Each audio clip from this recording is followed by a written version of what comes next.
Maintenant, nous allons voir comment trouver votre courroie usagée. Déjà, repérez sur votre courroie s'il y a une inscription.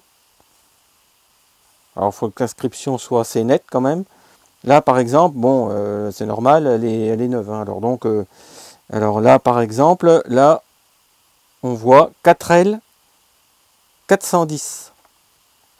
Alors 4L, c'est la largeur du modèle de votre courroie.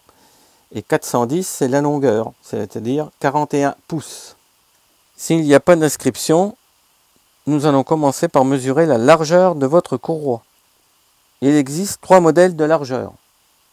3L, 4L, 5L. C'est les dimensions standards. Chaque modèle correspond à une mesure de largeur, comme vous pouvez le voir sur le tableau.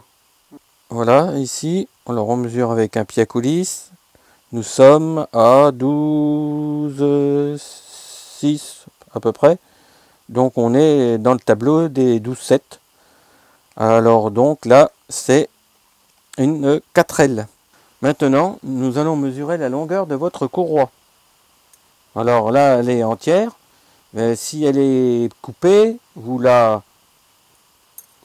graffez pour qu'elle soit bien bout à bout. Et après, vous pouvez la mesurer. Vous commencez par faire un repère avec un crayon. Voilà. Après, vous prenez votre mètre et vous mettez en face.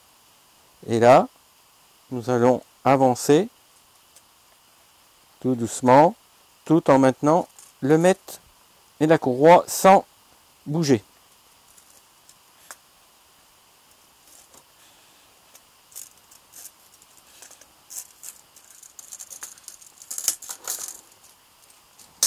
Là, nous sommes à 104 cm.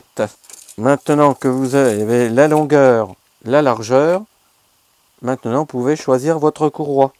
Les courroies sont mesurées souvent en pouces. Faites la conversion millimètre-pouce. Voici un tableau qui vous aidera en faisant simplement la règle de 3. Attention néanmoins, si votre courroie est usée, elle s'est allongée. Donc, quand vous allez commander votre courroie, vous ne trouverez sûrement pas la mesure exacte que vous venez de mesurer. Elle sera entre 2 mesures. Comme vous pouvez le voir sur l'exemple, prenez la plus petite des deux.